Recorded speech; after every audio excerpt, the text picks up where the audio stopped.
സ്തോത്രം. ദൈവം നിങ്ങളെ ധാരാളമായിട്ട് അനുഗ്രഹിക്കട്ടെ. നമുക്ക് ഇടയ്ക്കിടയ്ക്ക് ഈ പോരാട്ടങ്ങൾ വരുമ്പോൾ നമ്മൾ ഭയന്ന് പോകരുതേ. എന്തെന്നാ അത് നിന്നെ ദൈവവും പഠിപ്പിച്ച് ആ യുദ്ധത്തിൽ നിന്നെ നല്ലൊരു പ്രാപ്തിയാക്കി എടുക്കുന്നതാണ് കേട്ടോ. സ്തോത്രം. ഒരു പോരാട്ടം നിൻ്റെ നേരെ വരുമ്പോൾ അയ്യോ എന്ന് പറഞ്ഞ് ഓടി തള്ളിക്കളയരുത്.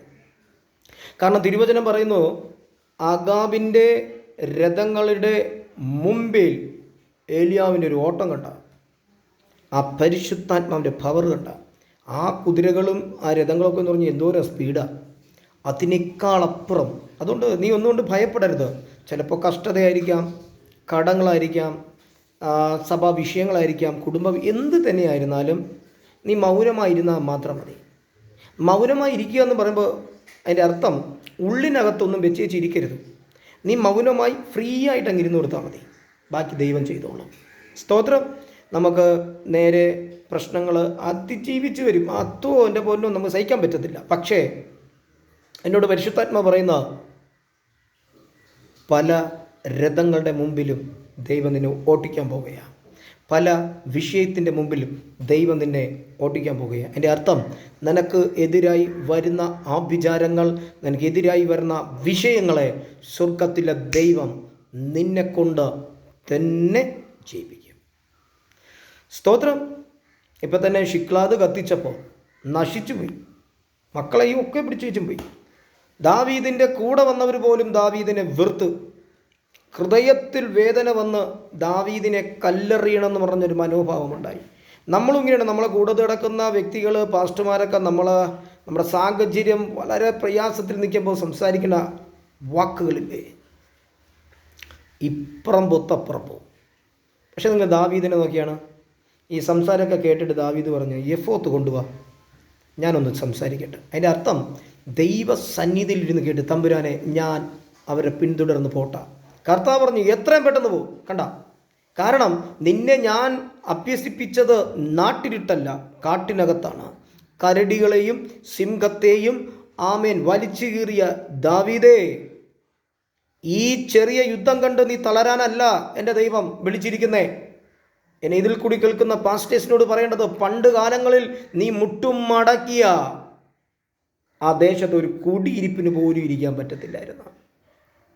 ഇന്നെന്ത് സംഭവിച്ച്? ആ അഭിഷേകം ഇന്നും ഉണ്ട് നിനക്ക്. പക്ഷെ ആ അഭിഷേകമില്ല എന്ന് നിന്നെ വരുത്തി തീർക്കുന്ന ചില ചിന്തകൾ, ചില സംസാരങ്ങൾ നമ്മൾ കേട്ടിട്ടുണ്ട്. ആ പാസ്റ്റർ അന്ന് നല്ലൊരു പാസ്റ്ററായിരുന്നു, ഇന്ന് ഏതോ പെണ്ണ് കേസിൽ പോയി വീണ്, ഇന്ന് ഏതോ നാറ്റ കേസിൽ പോയി വീണ്, ഇന്ന് ഏതോ. നമ്മളിങ്ങനെ വിധിക്കാനിരിക്കുക, നമ്മൾ ഭയങ്കരമായിട്ട് വിധിക്കും എന്ന് പറഞ്ഞേച്ചും പെണ്ണ് വിഷയത്തിൽ ചാടിയിട്ട് കൈയടിച്ച് ചിരിക്കാനല്ല ഈ പറഞ്ഞു തരണം ഞാൻ. സ്തോത്രം. നിന്റെ മേലൊരു അഭിഷേകമുണ്ട്. ആ അഭിഷേകത്തെ ജ്വലിപ്പിക്കാതെ വണ്ണം നിന്നെ ബേക്കിലോട്ട് വലിക്കുന്നത് ആരാ? അതിന് നീ ഇരുന്ന് കണ്ടുപിടിച്ചാലേ പറ്റത്തുള്ളൂ.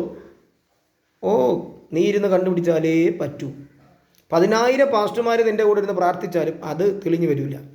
കാരണം നീ ചെയ്ത തെറ്റ്, നാഥാൻ പ്രവാചകൻ വന്ന് സ്തോത്രം ദാവീദിനോട് പറഞ്ഞത് അത് നീയാണ് എന്ന് പറഞ്ഞതുപോലെ, ആ നീ ചെയ്ത തെറ്റിനെ മനസ്സിലാക്കി മടങ്ങി വരാൻ നീ തയ്യാറായ, എൻ്റെ ദൈവം നിന്നെ വാലല്ല തലയാക്കും. ഹല്ലേലൂയ.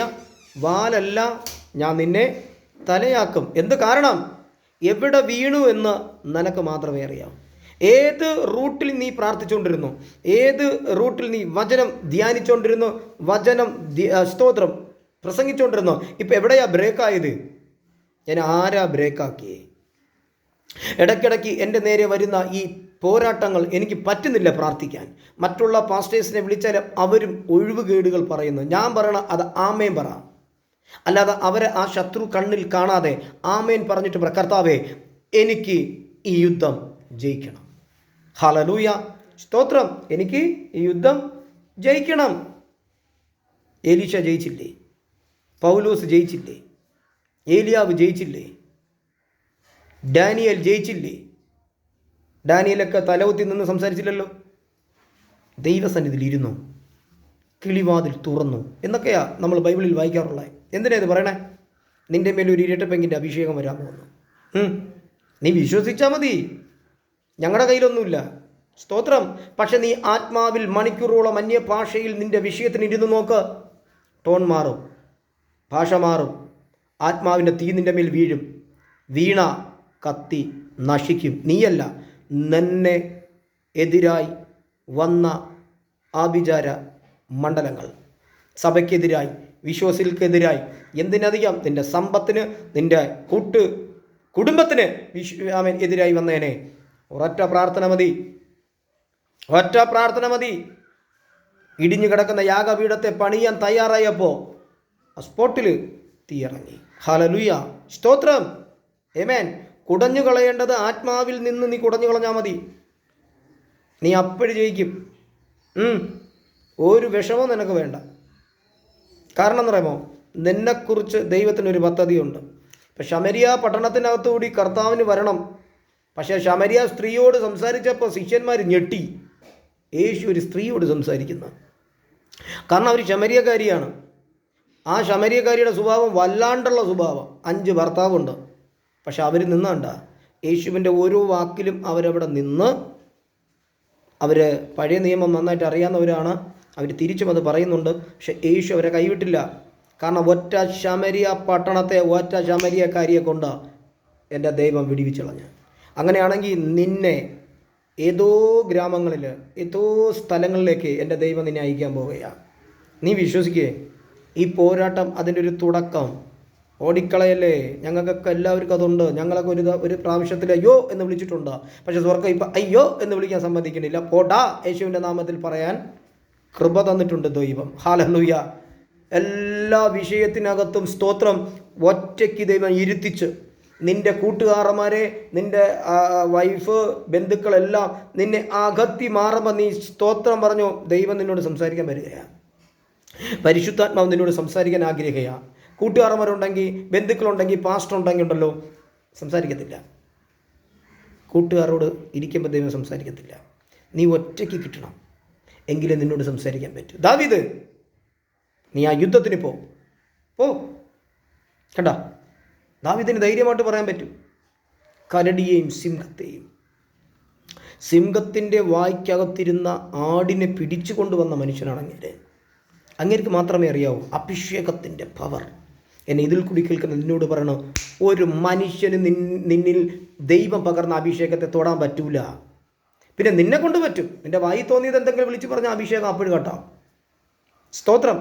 മനോഭാവം മാറിയിരുന്നാലും അത് കട്ടാവും. പിന്നെ നാട്ടുകാരുടെ മുമ്പിൽ വെള്ള ഷർട്ട് ഇട്ടുകൊണ്ട് നടക്കാം എന്നുള്ളതേ ഉള്ളൂ.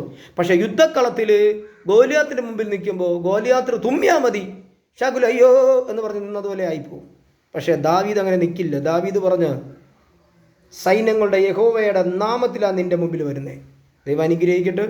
വീണ്ടും പറയുന്നു, ആത്മാവിൽ നിൻ്റെ മേൽ ഇരട്ടി അഭിഷേകം വരാൻ പോകുന്നു. വിശ്വസിച്ച് ദൈവസന്നിധിയിൽ ഇരിക്കെ ദൈവം താളമട്ട് അനുഗ്രഹിക്കട്ടെ. സ്തോത്രം.